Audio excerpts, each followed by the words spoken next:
Hello. Hello, everyone. It's your girl, Gabrielle. Welcome to a brand new episode of Hot Topics. Let me tell you what the show is about. So, this is the show where we like to have real talk about real things. That's right, you guys. We like to keep it real. We like to keep it authentic. We like to have open dialogue here on our show.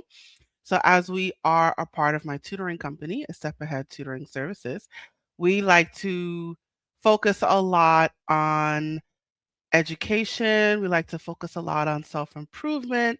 We want you to acquire knowledge. We want you to gain wisdom. We want you to take more from our show by the time you leave than what you did coming in. So that's what we're all about here on Hot Topics. And I look forward to bringing this topic to you. But first, let me tell you the topic of today's episode. So, the topic of today's episode is the authenticity of swearing, a raw conversation. That's right. Let me say that title for you again. The title of today's episode is The Authenticity of Swearing, a Raw Conversation. So, this is going to be an interesting take on swearing, cussing, and being real. So this is an interesting take on that, and I look forward to you seeing this conversation. So my guest who is going to help me with this conversation, her name is Zulma Williams, and I do need to preface this that we had some technical difficulties recording the conversation, so it was pre recorded.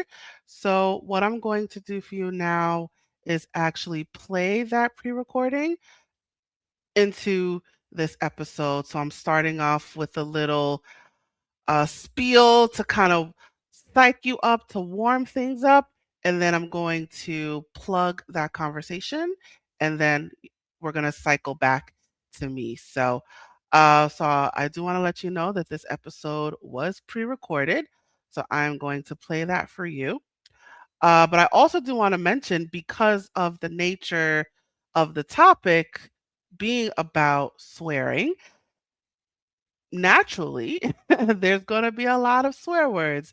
There's going to be a lot of swear words and cussing and profanity. So I do want to give you a warning, to use your discretion. Explicit content ahead, but um, it is all to share the bigger purpose of the conversation, which is about authenticity.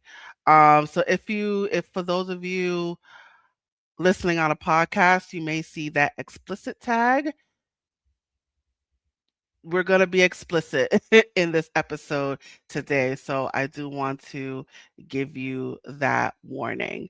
All right. So I'm not going to hold you guys back any longer. So I'm going to go ahead and play that conversation. So we're going to get to learn about our guest and then we're going to jump right into it. So I'm going to go ahead and start start that conversation. I'm going to go ahead and start that conversation for you now. Tell you about her. So, Zulma is the founder of Dragonfly Therapy Services and a licensed clinical social worker, widely known as the swearing therapist. Socializing in trauma, anxiety, and depression, she empowers clients to tackle life's challenges and embrace their true potential. Born and raised in Buenos Aires, Argentina, Zulma immigrated to the US at 31. At 42, she began her journey in social work, and just weeks after graduating at 46, she faced a breast cancer diagnosis. After a lupec, a lupecto, lup, sorry, lupectomy and a transformative 3-year stay in Argentina, she returned to the U.S. in 2015.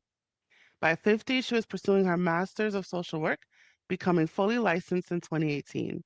Her motto: I had cancer, cancer did not have me.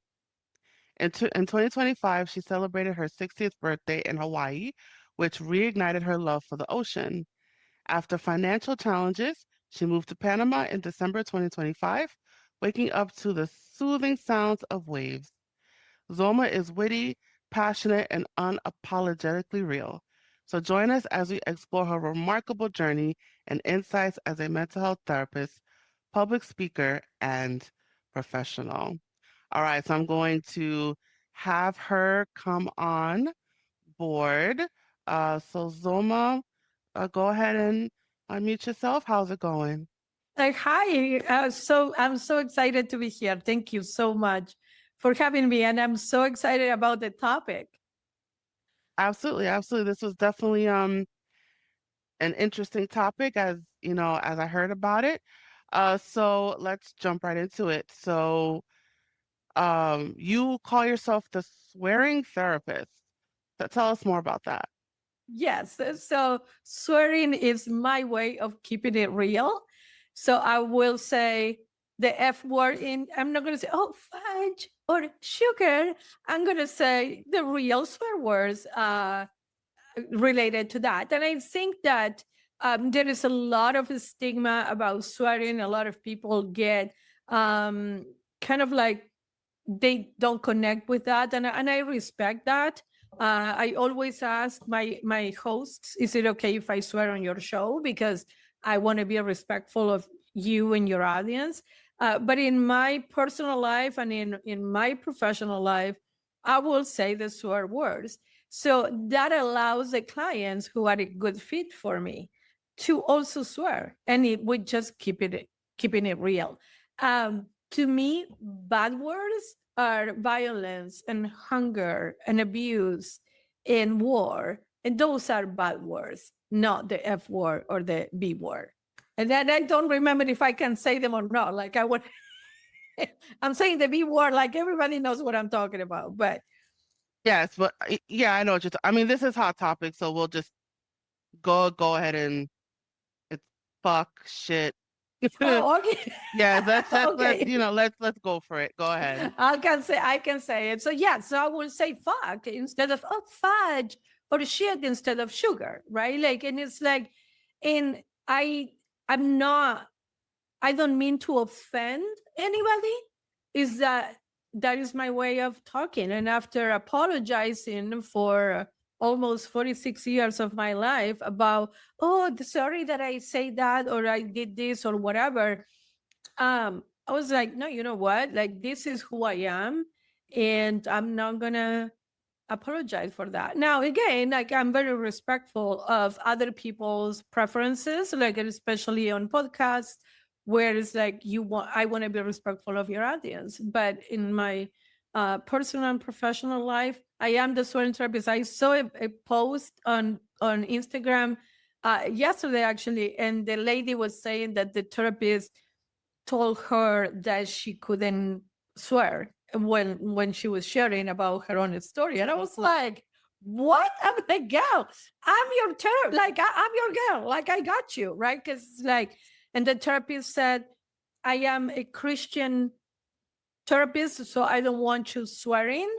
And it's like, okay, so it might not be a good fit, but I'm not here to judge you. Like I had a client who is a Mormon, and I said, "Are you sure you want to work with me? Because I swear a lot." And she's like, "No, I want to work with you." So she didn't swear, but she knew ahead of time the way that I talked. So, I mean, you brought up I mean the fact that you have to check with a host to see if it's okay to swear. Um, there's that feeling of offending somebody. So, you know, there's that feeling of checking to see if it's okay with the person around you, right? So, I mean, what is it about swearing that we have to tiptoe, we have to walk on eggshells? Like, what is it about saying fuck, bullshit, what is it about saying that makes some people so squeamish that that you have to ask permission to say it. Right. So that the permission thing started with on one podcast. We were going live, and the host told me like 2 seconds before we were going live, like, "Oh, by the way, you cannot swear because I'm a pastor." And I was like, "Shit!" Like I was like, "Okay, God, don't let me say fuck. God, don't let me say shit. God, don't let me right again." And then I realized that uh, I'm gonna ask because it's your audience. My audience knows, like people who listen to my podcast, they know that I say fuck every other word. And there's like no children allowed in the car when they are listening to my podcast, right? But this is your podcast, so I'm trying to be respectful of your audience. And if you are a person, one host canceled me because I was swearing, and you saw my profile. I'm the swearing therapist. It says it everywhere. So I was like, oh, all right. She said, I'm a Christian and it doesn't align with my values. I'm like, okay, you should have fucking read my bio before you agree to swear. So it's like, it's not me, it's other people who feel uncomfortable. So I'm just trying. I'm honored that I'm invited to a podcast, so I'm trying to be respectful of that. Right. So you're being considerate of others' feelings, right? And you also another thing that you touched on is the religion. Right. So you mentioned it a couple times where, a Mormon came to you and you were surprised, right? A pastor asked you not to swear, right? So there's also the religious aspect of not using bad words. It's used as curse words, right?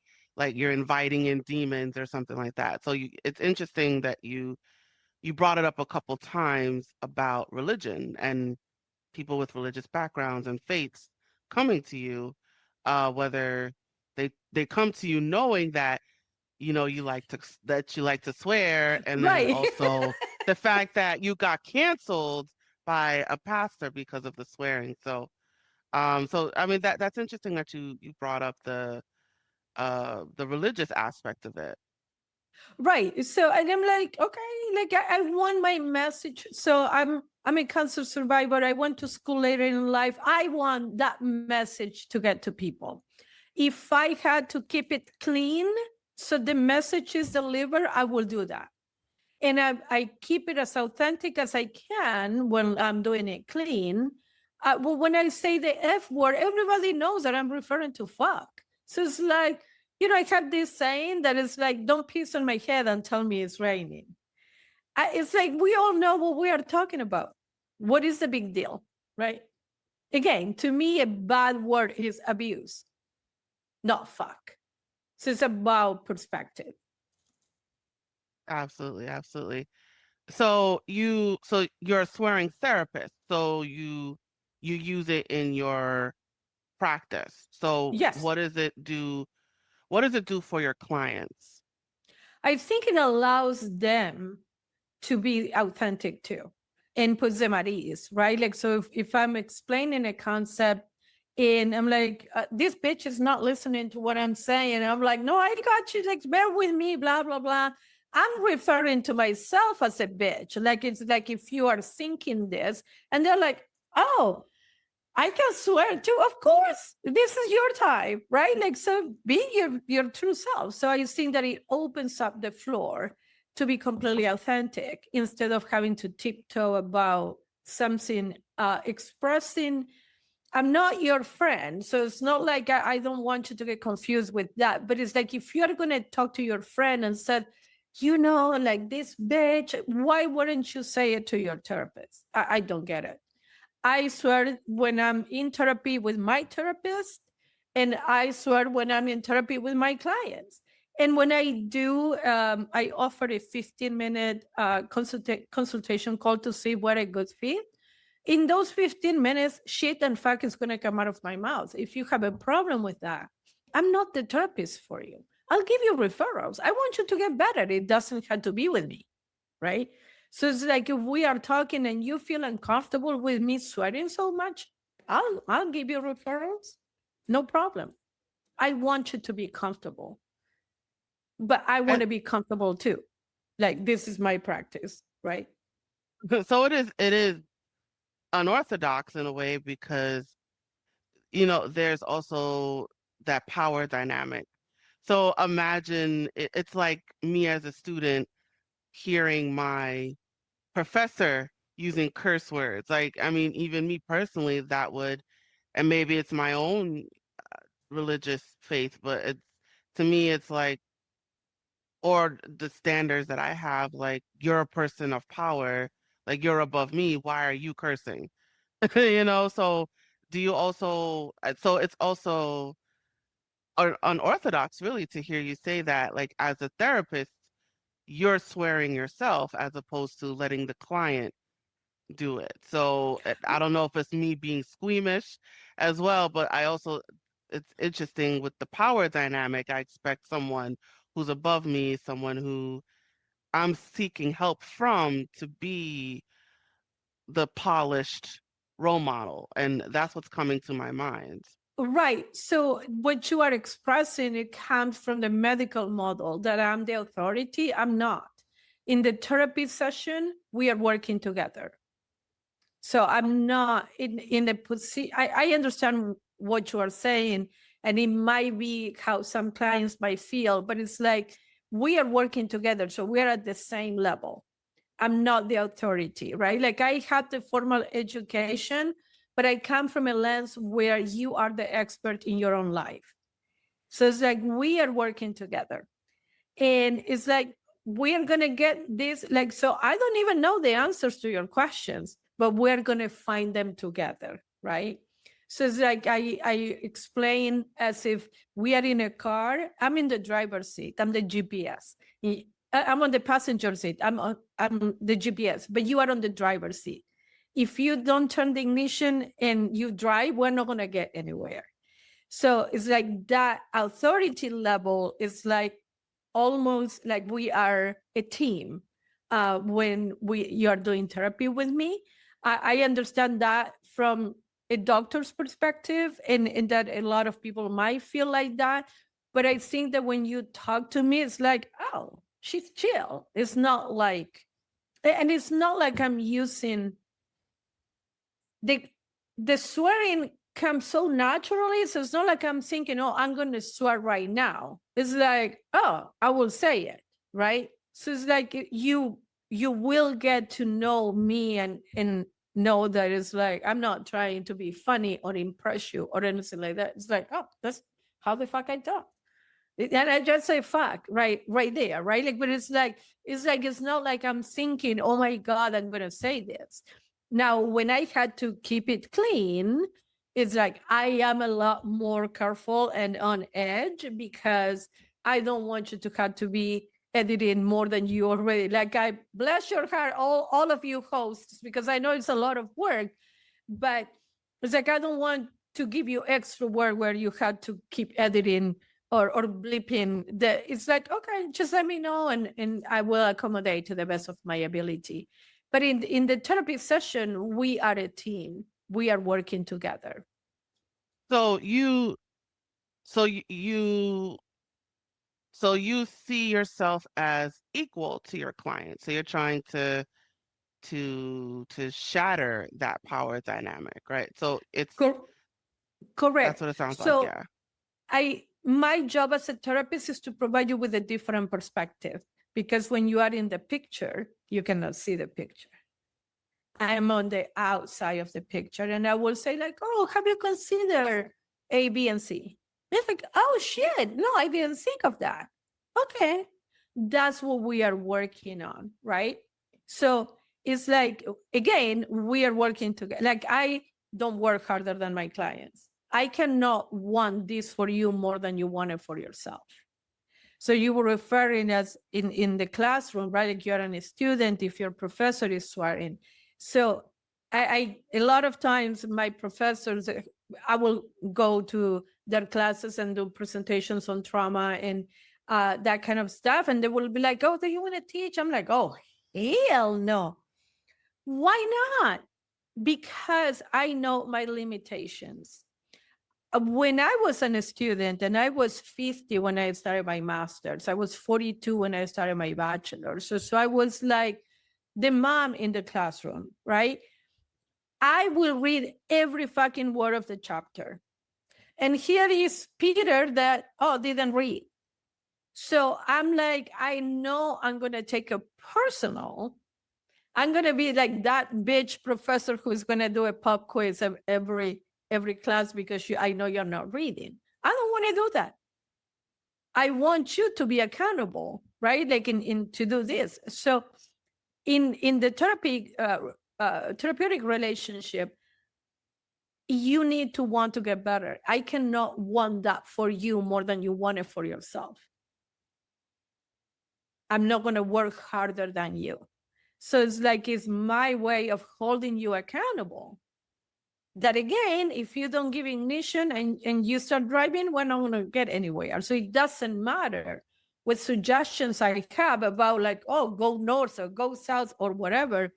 Because if you don't tell me you're not clear about where you want to be, we're going to remain in the same place. I see. So you want to be clear. So you want your clients to be clear to That know they want what. to get better, right? Therapy is a lot of work.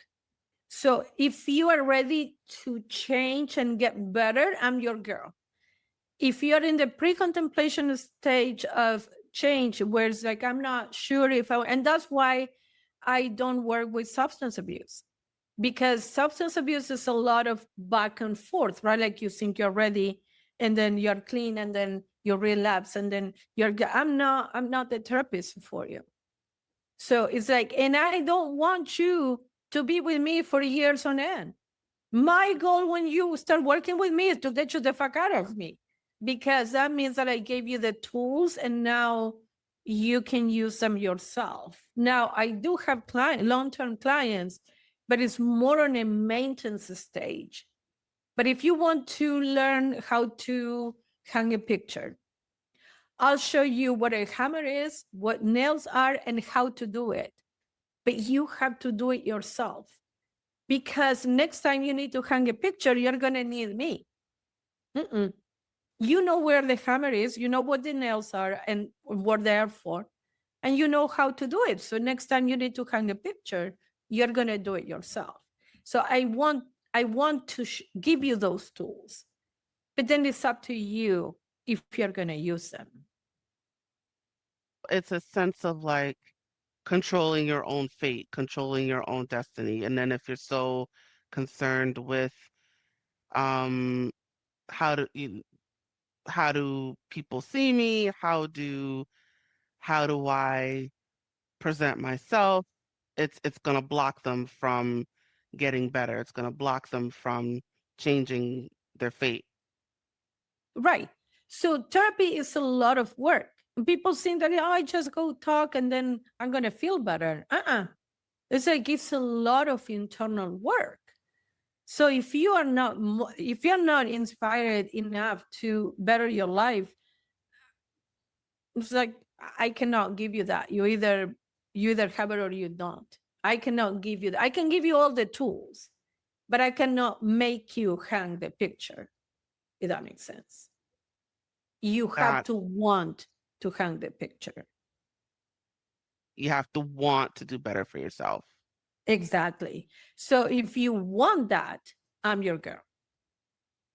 If you are not sure about that yet, or you start therapy because you think you are ready and then you realize like, oh shit, this is a lot of work, and it is, then I'll I can refer you out. Like again, I want you to get the help you need. It doesn't have to be with me. Got it. Got it. Got it. So now in regards to the swearing, the thing is you want your clients to be their authentic selves, or you want to get them to a place where they are authentic.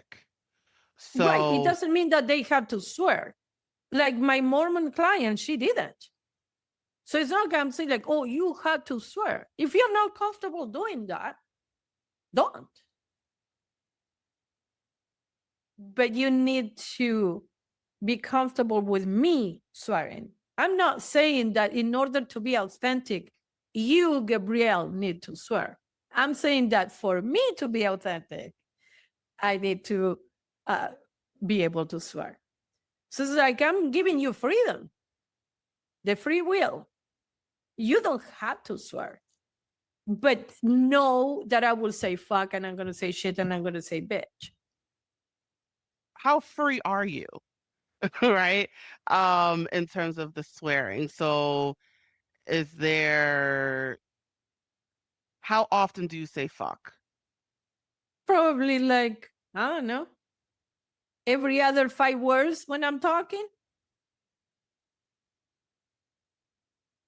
I don't know. I don't keep track, but it's like it's pretty often.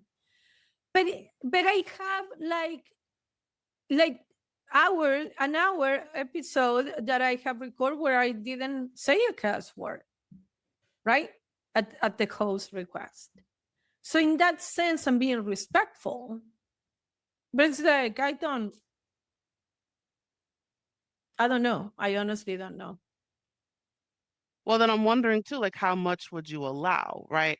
So let's say as in during your session, because there's people that will swear, every 2 words, right? And then you have those that swear maybe every 10 words, right? So, how much do you allow? Oh, whatever, girl. I'm not the swear police. Like I want you to express yourself, whatever that looks like for you. It's already hard to open up in therapy.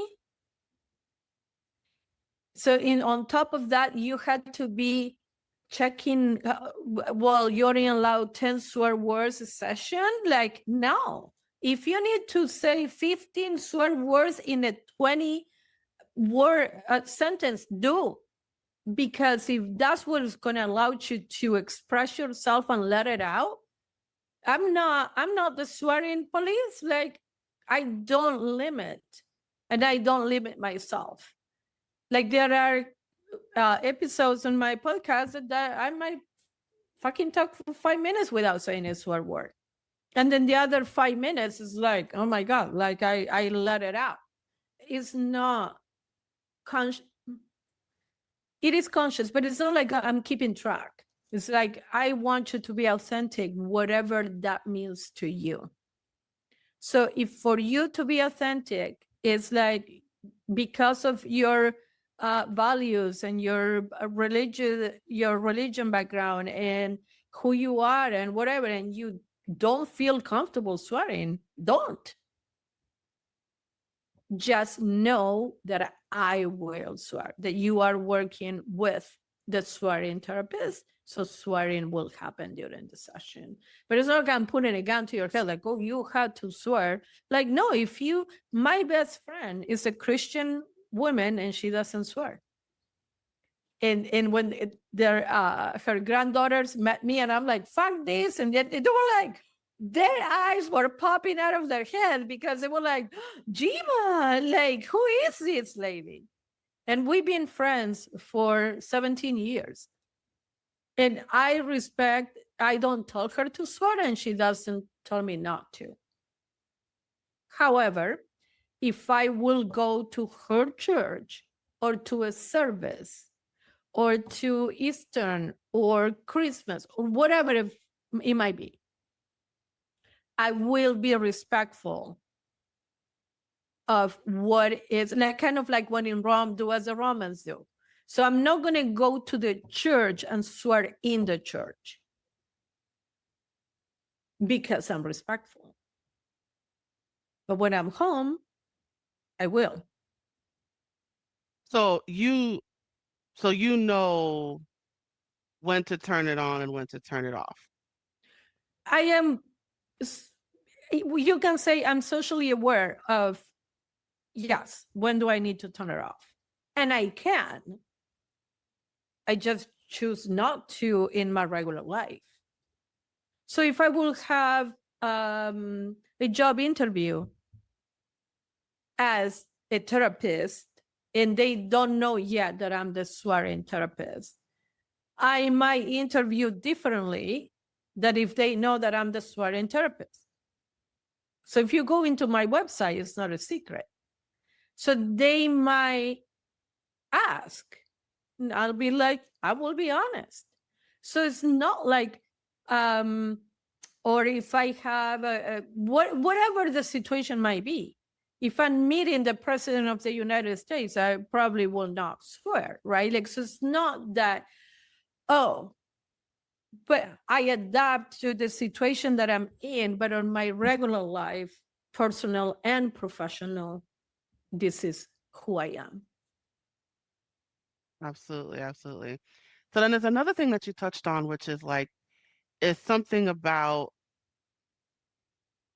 with swearing, with using curse words, is something, well, people have to let it out, right? Because when it comes to swearing, there's I mean, I think there's a emotional component to it. Like even with you're talking about people are coming to see you because they have something to work out, and if they're so concerned about can I use certain words, it's sort of like they're holding back. But that it's something about you want them to let it out. You want them to not hold back. So there's a sense of it's some there's a sense of it's cathartic for Yes, people to use swear words. Is is that fair to say? absolutely. And again, it all goes back to who you are as a person. If you don't swear in your regular life, you're not going to swear in the therapeutic uh, environment. But if you do, then you're free to do it in when you're working with me. There is no hard rule or you have to swear. If you don't feel comfortable doing that, don't.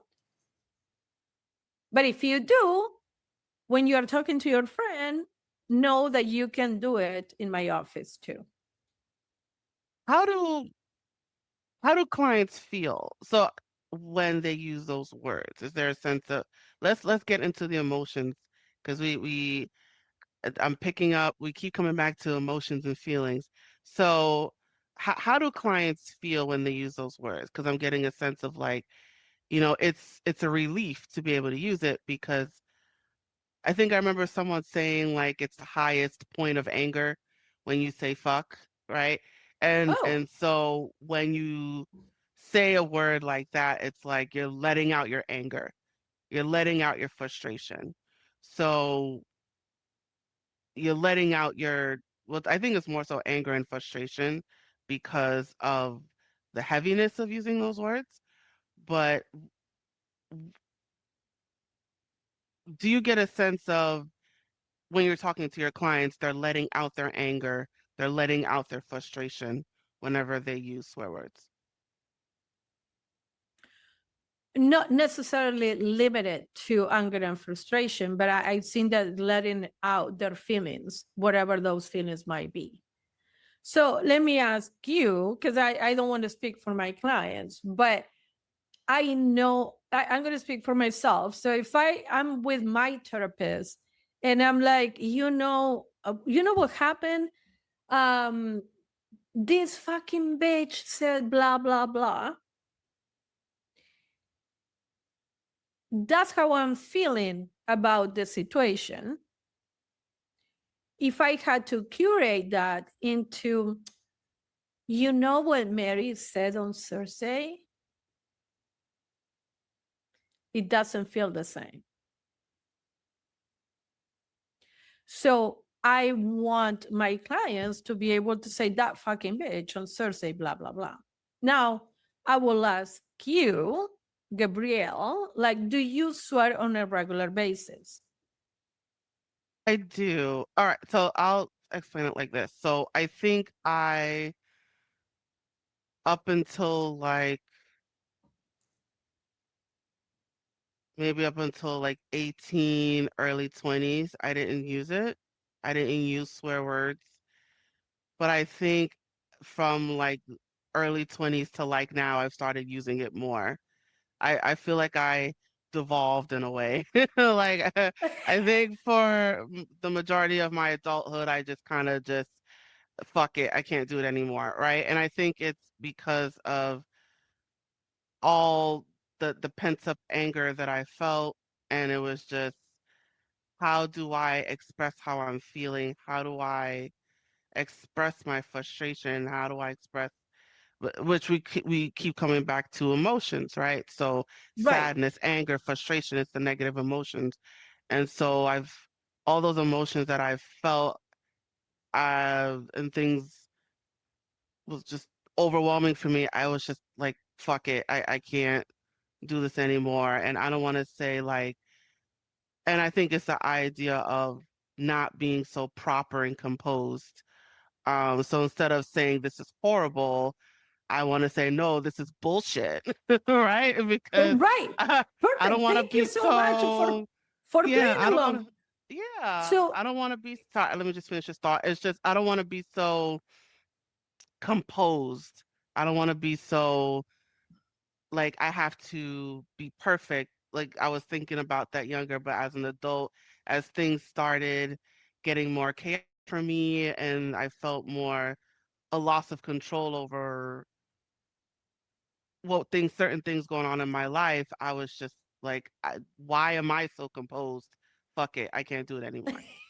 right, perfect. Thank you for playing along. And I want to come back to this because of your job, right? Like in your work environment, you need to be careful and you need to be proper because you're working with children and you're working with parents and right. Like, so you're not going to be cussing in front of the children, and that's why I don't work with children, right? I work with adults, but in what you were saying.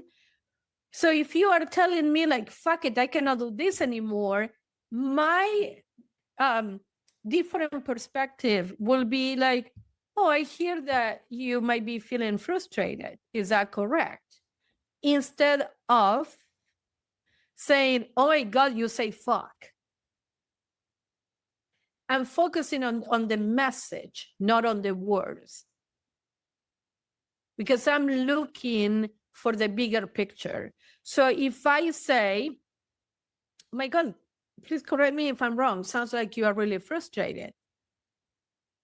You're like, yeah, I'm frustrated. Okay, perfect. So I understood the message, not necessarily every fucking word that you use to express your frustration. So, yes, you can say, like, oh my God, I'm so frustrated, which conveys a message too.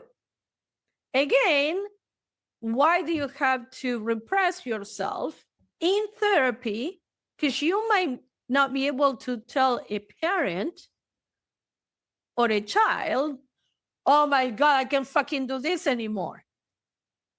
You had to be proper in your work environment. But when in therapy, when you are expressing your feelings, we are so proper everywhere else. I want you to take that baggage off and just be able to be your authentic self if for 50 minutes, the 50 minutes that you are with me. So I'm more interested in the message that you are delivering than in the words that you are using to deliver that message. So that's why I say that I modify my message because I want my message to reach out people. So if a host says like, no, don't swear, I'm like, my message is more important than my swearing. So I want to get my message out that it's never too late, that you can start school later in life, that you can face a challenge and come out on the other side. Like that is my message. Now, when I express it more colorful, if you would, it's going to be a lot more fun. But the message is still getting out there. With that host who canceled me because I was a swearing therapist, I didn't get to deliver my message because she didn't allow me to. So I couldn't reach her audience, if that makes sense. So there's yeah, there's something bigger that you want to Right. accomplish, right? And So you when right. So when you're expressing your frustration, let's talk about that and let's work on that, not on the fact that you say fuck. I don't care about that. I don't even hear it because I'm not looking for that. I'm very present with you in what your message is. What is it that you want to work in therapy today? and even in therapy, right? Um the swearing, I think, gives you cues as to how they're feeling emotionally. Again, with swearing representing like the highest forms of highest forms of emotional expression, it also gives you cues as to how they're feeling. So something the the fact, instead of saying this my horrible boss at my job, you know, if your client would have said, you know, that fucking bitch at my job, then you would say, oh, so it's something about this woman that makes you so angry that you would use the words fucking bitch, right? And then you would tap into that. Oh, this person makes you really angry, right? Because Exactly. when, right, because it's something about using the swear words that you can see, oh, there is a lot of punch behind it. There's a lot of feelings there. And so as a therapist, you're tapping into those feelings. Absolutely. And there is like something very interesting in TV, that there are certain swear words that are allowed and certain swear words that are bleeped out, especially on for example on Netflix. I don't watch regular TV, but on Netflix I watch a lot of stand-up comedy, right? So when they are playing the preview, the swear words are bleeped, but when you are watching the performance, they are not bleeped. And there are certain words that are bleeped and other words are not bleeped. Who is the fucking swearing police at Netflix? I want to know that. Right? Like, which word, why does shit get bleeped and fuck get bleeped, but not whatever? So I would love to know that. Like, who is the swearing police? And you bring up another point as well, just, how swearing is censored on television, especially during like daytime television. It's more lenient at night. So, but you bring up a fair point um about censorship on television.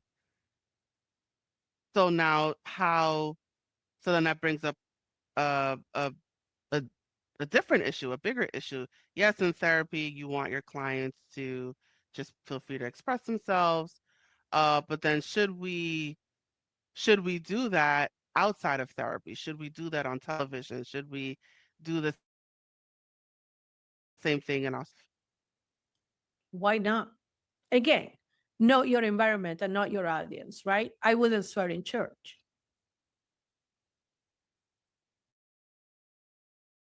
because I'm responsible. I think that we need to be accountable and responsible for what we do and what we can control. I can control myself. I cannot control the church. So if I am going to church, for example, my best friend's granddaughter, she baptized her kid, and she invited me, and I want to be part of that. So I'm not going to go to that swearing. I know how to act in that environment. So it's like, I think that we should be responsible enough to know that where I am allowed to use certain words and where I'm not. Again, like, I mean, I don't know. If I want to get some, like, get an issue resolved, I'm not going to be swearing at the customer service representative on the phone because it's not going to benefit me, right? Because they might hang up if you swear. I think they're allowed, like if the customer swears, then they're allowed to hang up. And you're not solving my issue. So it's not about swearing, it's about getting my issue resolved. So if I need to say, you know what, I'm really frustrated right now because we are talking in circles and my issue is not being resolved, I can do that instead of, you stupid bitch, like how many times do I have to fucking tell you, right? Again, we have a purpose when we are talking. If the purpose is to express myself in a therapeutic office or with my friends or with my family, like a lot of times my friends, their children hear them cuss, and I might say fuck in front of the children. I'm like, oh my god, I'm sorry, and they're like, girl, please. They hear me all the time, but they are not allowed to say that, which goes back to when you were growing up. When I was growing up, I wasn't allowed to swear either.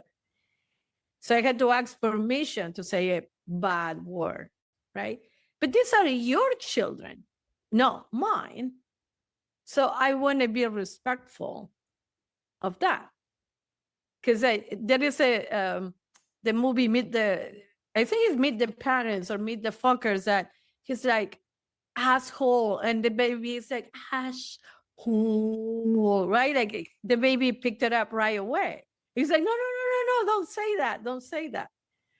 And it's like, that's a funny moment in the movie. And we all been around a baby that we say the wrong word, the wrong word. The baby picked it up. Why are those videos on social media of the babies saying a bad word, so funny? Or those videos where the adult says, okay, you can say all the swear words that you want. You're not gonna get in trouble.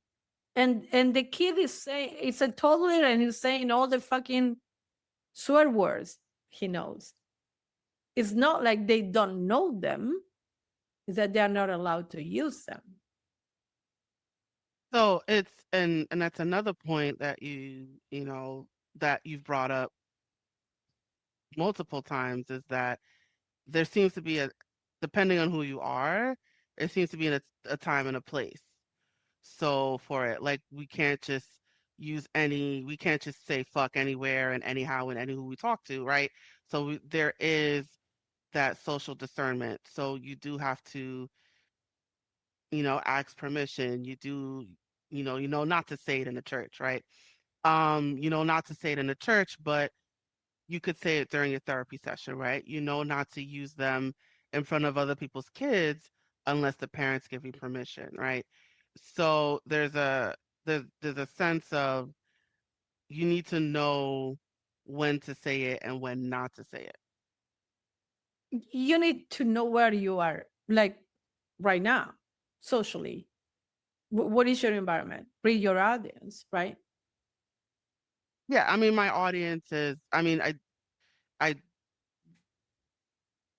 what I like to do on Hot Topics is yes, I want to be open and I mean me personally with the podcast, like yes, I allow swearing, but I'm also like keep it to a minimum. I mean, I guess to me because Not today. Today is not explicit. today today is but I also just I don't like personally when people use it like every two words. Like I went to I went to her fucking house and she had this fucking pot and it was this bitch was smoking up the fucking place and I couldn't see a fucking thing and I'm just like that is that's disgusting to me. That really is disgusting to me.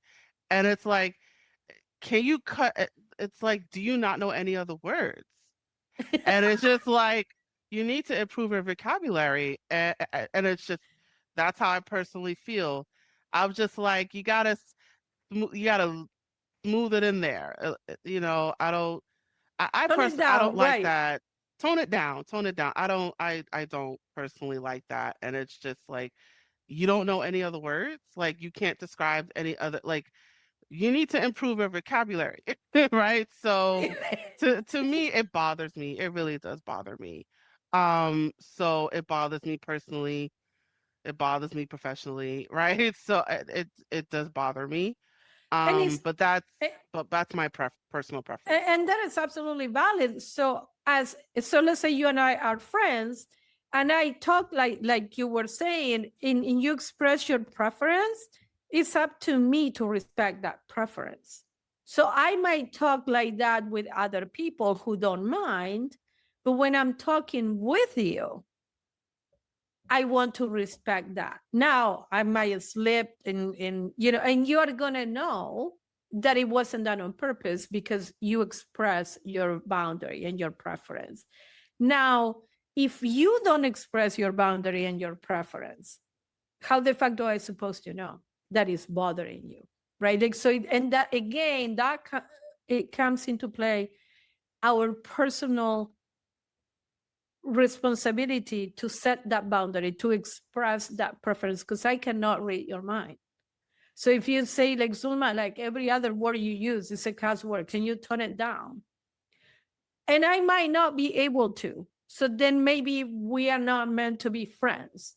But if I'm able to, or at least I'm trying, and you see me that I'm struggling, but I'm trying, is different than completely disregard your preference, right? So it's not so much about the fact that I cast so much, is that I'm not respecting your preference. So if you see me making an effort, you might be even a more lenient toward me because you know I'm making the effort, right? Like, so if you're right-handed and I ask you to brush your teeth with your left hand, tonight when you're going to brush your teeth, you're going to grab your toothbrush with the right hand because that's what you've been doing all your life. So you had to think about doing something different. This is the same. But if you don't express yourself and your preference, how do I supposed to know? And that's why communication is so important. Absolutely. Because you are allowed to say, like, this bothers me. I think that is disgusting. Okay, so I know that when I'm with Gabrielle, I'm gonna tone it down.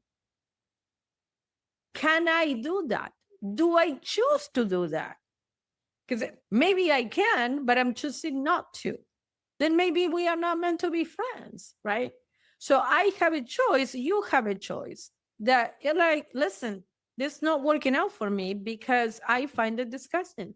And I get distracted. I lose the message because you use cuss words every other word. So I'm not even hearing the message. And then we have a decision to make, right? Are we meant to be friends? Maybe we're not. But if we don't communicate and you start ghosting me, and I didn't even know what did I do wrong. But you might be telling other people, oh, you know what, Zulma, she's so disgusting. Like I cannot have a conversation because she's. Why didn't you fucking tell me? If you want to solve the issue, you need to express that to me. And that goes for anything, not just cuss words, anything that is bothering us. If we don't communicate, we're expecting the other person to read our mind. No. Now, once you communicate and I still continue to do that, then we have a choice to make. But it's going to be an informed decision because you're like, no, you know what? I brought it up several times and she is disregarding my preference. So I don't want to, I choose not to be friends with Zulma. And that's fine. Because if we are friends, but you cannot take me anywhere because you feel embarrassed because I'm so disgusting, what kind of friendship is that? We're not being authentic. And that goes back to setting boundaries. So it's a couple things there with setting boundaries for yourself, in that these are things that I will allow, these are things that I won't allow. So this setting boundaries is also communication, expressing that to the other person, and the other person accepting it or rejecting it. And then there's also, in a way, I guess, in a way, it does kind of go back to boundaries in that if I tell you, hey, tone it down, I don't like all the swearing, and it's up to you to decide, am I willing to adhere to that or am I not? And then if you decide to adhere to that because the friendship is more important to me, then yes, I will adhere to that. But then if you decide, you know what, what's more important to me is I want to be able to express myself. And if it means using all of these swear words, then I don't want to be restricted. I don't want to be chained or jailed. So I'm going to let the friendship go. So it's communication, it's boundaries, and also realizing for yourself what you want to accept and what you don't want to accept. And then having the courage to say, you know what, I want to be able to curse freely. So if that bothers you, then I don't want you in my circle. Right. And And it all goes back to feelings because you are feeling disgusted. But if you don't communicate that, or you are feeling uncomfortable, if you don't communicate that, how do I supposed to know?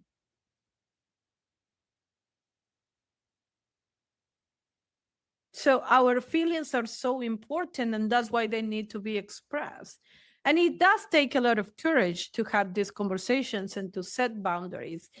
But we are setting boundaries, we are doing it because we are respecting our feelings. When we don't have that conversation, it's because it's uncomfortable to have that conversation. But, but understand that if you are choosing not to have that conversation, you are going to remain uncomfortable because I'm going to continue to cuss every other word and you didn't say anything. So it's about making it known that you are uncomfortable and this is what I would like. In expressing what you would like doesn't mean you're going to get it. But the reason why you are asking for what you would like is because your feelings are important. So it's like, oh, I don't want to make Zulma feel uncomfortable, so I'm not going to say anything. That means that Gabrielle continues to be uncomfortable. If you go to the other extreme and you ghost me and I didn't even know why, and I'm asking you, like, hey, is everything okay? Like, we are not talking as often or whatever, and you keep ghosting me, you are making me uncomfortable because it's like, why aren't you telling the truth? Right. And I'm confused. So it's like I think that communication is so important. And when we set a boundary, we are honoring our feelings. Hey, this makes me uncomfortable. What I need from you is that you tone it down. That's it. You are asking for what you want. That doesn't mean you're going to get it. But the reason that you ask for what you want is because you have more chances of getting it than if you don't ask. So when you go to a restaurant, you don't tell the server, oh, I'm hungry. You look at the menu, you pick something. If you say, I'm hungry, the server is going to bring you whatever the fuck he feels like. And no, I didn't want this. You didn't specify. You say you were hungry and I'm bringing you food. Oh, well, I didn't want the steak. I wanted the salad.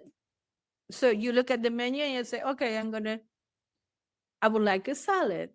And then the server can tell you, like, yeah, you know what? We don't have salad today. We have this, this, and this. But if you don't specify what it is that you would prefer, how are you going to get it? absolutely, absolutely. And then but then I can also see, you know, I mean, all that is great advice, but then you'll have, I mean, I've also felt it as well. There's the fear of communication, right? There's the fear. I'm afraid of what's going to happen. I'm afraid of if I say, hey, use don't use the word fuck around my kids. I'm afraid of, your reaction. I'm afraid of losing you as a friend. I'm afraid of you blowing up in my face. And that also, I mean, I guess that goes back to then, why people are in therapy, or why people need therapy is that fear of communication. I'm afraid to tell you my boundaries. I'm afraid of telling you, hey, don't do that. I'm afraid of you getting angry. I'm afraid of you getting angry at me. I'm afraid of you yelling at me. I'm afraid of losing you as a friend. I'm afraid to be alone. And so that's a lot of reasons why people don't communicate and why they don't speak up. Right, but if you don't communicate because of the fear, then this friendship is not authentic because you feel so uncomfortable around me and you are not expressing yourself. So if you communicate and I blow up at you, first of all, I need to own that response because if you're being respectful when you are communicating your feelings, why the fuck I'm blowing up? But let's say I blew up and the relationship ends. Okay, then we were not meant to be, because if in a friendship, in an intimate relationship with our loved ones, we are not able to be ourselves and communicate our feelings, what type of relationship is that? Eventually it's not going to last because we are not being authentic. If when a couple is married for 20 years and then they get a divorce and then one of them says, and I hated sleeping on the right side of the bed. Why the fuck didn't you say that 20 years ago? I didn't know you didn't like the right side of the bed. If you would have communicated, we would have switched sides of the bed because I don't care. But if I build that resentment because I'm not communicating, I ask you, like, hey, I don't like the right side of the bed. Do you mind changing? Oh, no, I don't care. But if I don't bring up that conversation, I'm going to be uncomfortable for 20 years when it could have been resolved with being uncomfortable for 30 seconds or 1 minute. If you can tell me, like, no, you know what? I really love sleeping on the right side of the bed. Can we switch every other night? We'll sleep on the right. Can you manage sleeping on the left side of the bed? Because like I really need to prefer to sleep on the. We communicate. We can choose. But if I'm secretly hating you because I'm on the left side of the bed, but I never said that, how do you suppose to know? Absolutely. And that's why communication is so important. Yes. Because what I don't say, you don't. How do you supposed to read my mind? It's not fair.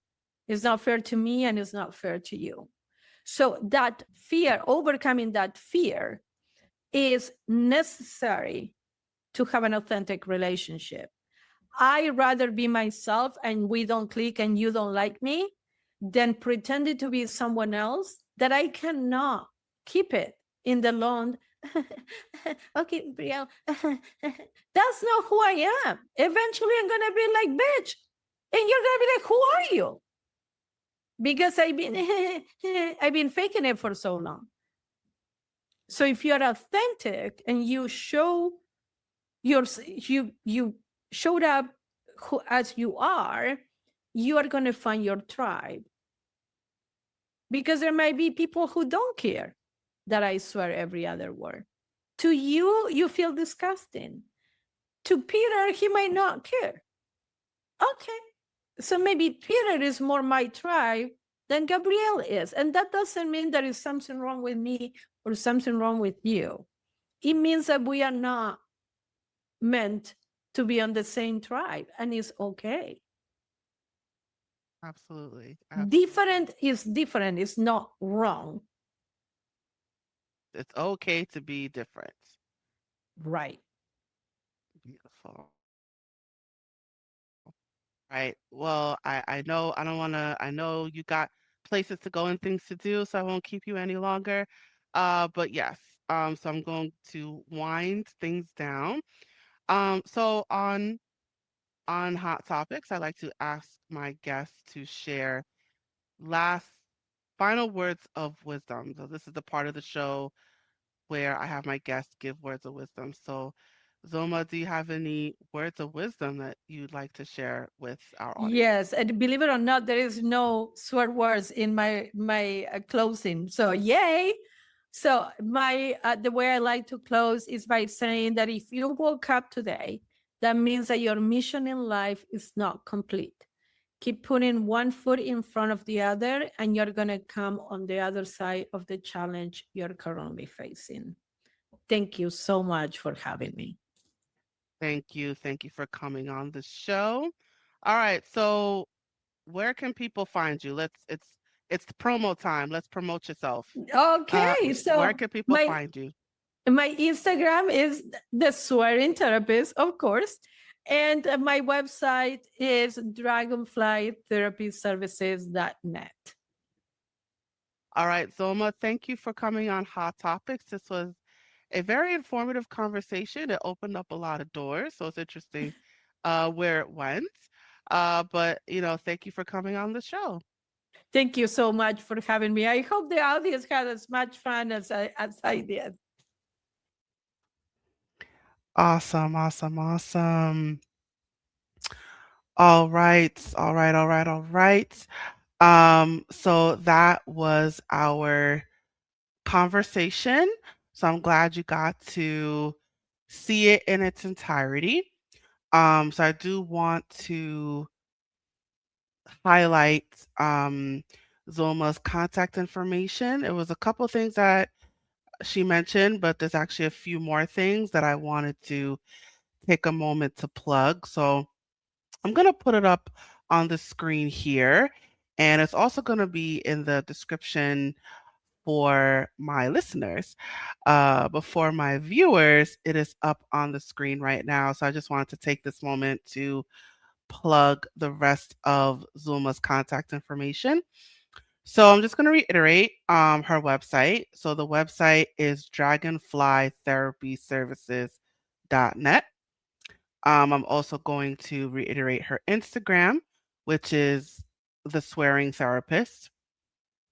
So her other contact information, I want to take that moment to highlight. So she is on Facebook. The account name is Dragonfly TSLV. So make sure you catch that. So Dragonfly TSLV. Um, the Instagram and YouTube are the same account name, which is the swearing therapist. The swearing therapist, excuse me. So you could follow her on Instagram and YouTube under the same account name. So make sure you do that. She's also on LinkedIn. It is her personal LinkedIn, Zulma Williams. So the link is in the description for my listeners. But for those of you who are my viewers, it's Zulma Williams. That's her name on LinkedIn. And I also included her email address so you can email her directly if you are looking for those the type of therapy services, that you're open to all the swearing and you're allowing her to be open with herself, and maybe you need a space to be authentic, to express those inner thoughts, right? To just swear freely, right? So if you need that type of space, you can email her directly. I included it here. The email is info@dragonflytherapyservices.net. I'll repeat the email. It is info@dragonflytherapyservices.net. So all of that contact information that I mentioned, it is scrolling below at the bottom of the screen for my viewers.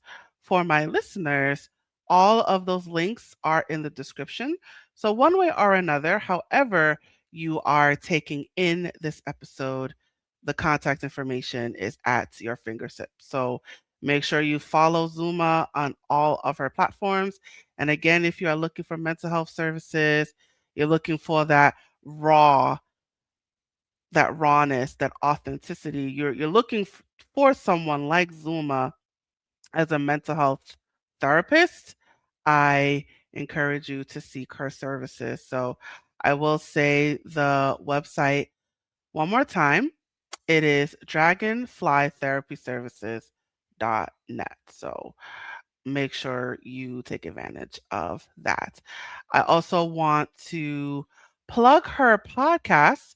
So she has a podcast called Keeping It Real with Zuma, the Swearing Therapist podcast. So you can listen to it wherever you get your podcasts, whether it's Spotify or Apple Podcasts or Good Pods or Podchaser, whatever you fancy, or Pandora, whatever your fancy, you can check out her podcast. I encourage you to listen and subscribe. Um, so th- I'm, I just said the name of her podcast. It's on the screen. But to make sure you get to her podcast, I'm going to put up the QR code to that podcast. That's right. So for my viewers, just take your phone and hover it to the screen, open up the camera app, and hover over the QR code on the screen. Or maybe you're watching this on a desktop and some kind of fancy way that you can scan the QR code. So just scan that QR code and it will take you directly to that podcast. So it is on the screen right now for my viewers. So just scan that QR code and it will take you directly to that podcast. Before my listeners, the link is in the description. So the direct link is in the description. So make sure you check it out. But the QR code is on the screen right now. All right. So that's it for Hot Topics. We have reached the conclusion of yet another episode. But before I close, I'm going to promote my tutoring services as we are the forces that are behind Hot Topics. So, Hot Topics is a production of my tutoring company, A Step Ahead Tutoring Services. And in terms of our tutoring services, we do in person before our local area. So that area being New York City and Long Island. Although I will preface that it is parts of New York City and parts of Long Island. So it's not the entire area. But I like to say New York City and Long Island as a general scope, a general idea of the location that we serve in person. But it is certain parts of New York City, certain parts of Long Island. So if you want to see, if you happen to meet those specific areas, I encourage you to go to our website. The the link is www.astepaheadtutoringservices.com. So go to that website, you'll see the areas that we serve. While you're there, you could also learn about the other services that we offer. So we do one-on-one tutoring, we do test prep, we do college counseling, we do collaborative editing and proofreading. We also have some virtual workshops coming up. So, there's a lot going on and we offer a lot of services. So make sure you go to our website to learn more about all we have to offer. There's a request a tutor form at the top. So you just click that and you fill out the form and it will come right over to me. So I will review that and, I'll see who I can match you up with. So make sure you take advantage of that if you're looking for those tutoring services. We also do virtual as well. So we do in person, right, for our local area of New York City and Long Island. But for those of you who are not in those areas, or even if you are and you just don't want people all up in your space like that, consider our virtual services. So we do come to you virtually as well. So we cover a big scope, right? So we do in person and we do online as well. So make sure you take advantage of that. So maybe you see that your child is falling behind in school or they are not doing their homework or that big test is coming up. For my New Yorkers, the Regents is coming up, Regents, state exams. Um, you also have the SAT coming up, the ACT, GED, the SAT for my New Yorkers.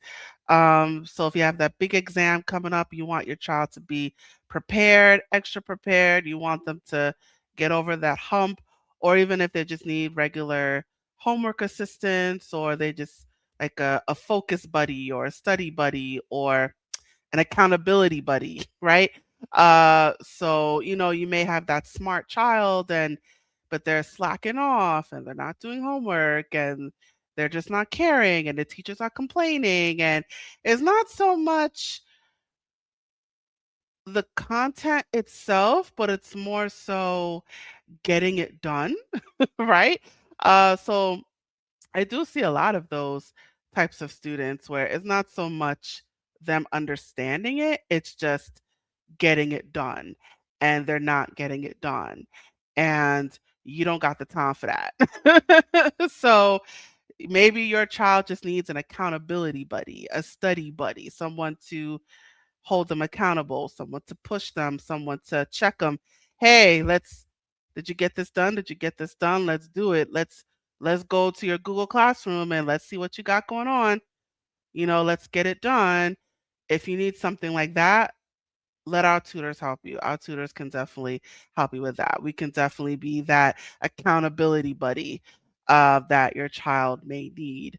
Um, I'm just throwing out some examples of things that I've personally seen as a tutor, because I also tutor under my own company. So you may come across me as a tutor. Um, so it's a lot of scenarios that I've seen, and maybe that fits you.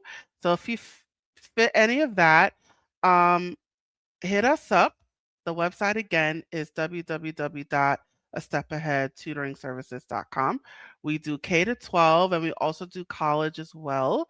I would say early college. So K to 12 and some college, I would say. But wherever you fit in that scope, hit us up. Let us help you. Let us see what we can do for you. The website again, www.astepaheadtutoringservices.com. And I also encourage you to follow us across our social media. So we're on Facebook, Instagram, LinkedIn, and YouTube, all with the name A Step Ahead Tutoring Services, all one word. We're on X and TikTok. The account name is ASATS2013.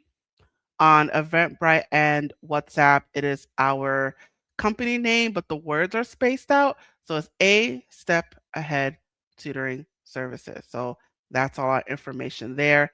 It is scrolling below right now for my viewers. For my listeners, check out that description, you guys. Check down below. The links are there.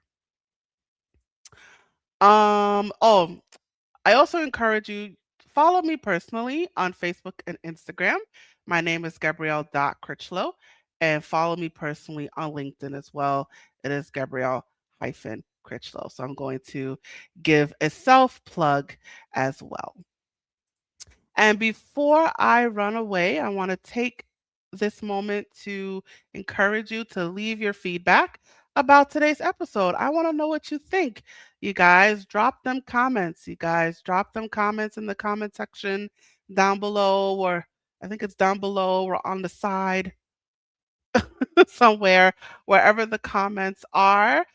So drop them comments, you guys. I want to know what you think about today's episode. The more feedback you leave, the more that it will help me, and also the more that it will circulate on social media and the internet when you drop them comments. So drop them comments. Do you have questions? Do you want to share your own experience? Whatever it is, drop them comments, you guys. Just 5 minutes of your time, drop them comments in the comment section. Whether you're watching this on YouTube or Facebook, or even you're listening on Apple Podcasts or Spotify, there's those comment sections when you're listening on a podcast. So Spotify has it, Apple Podcasts has it, Good Pods has it as well. Drop them comments, you guys. Drop them comments. However, you are taking in the sound of my voice, Drop them comments, you guys. All right, so that is it. Thank you for joining me on another episode of Hot Topics. I can't believe it's been 4 years, 7 seasons, 4 years. It's kind of crazy. But thank you for joining me on this ride. If you've been joining me, if you're just joining me, welcome. Welcome, welcome, welcome. And I hope you stay on this train with me. So, thank you again for joining me on Hot Topics. I look forward to you joining me on the next episode. And now I am signing off. Stay true, you guys. Stay true.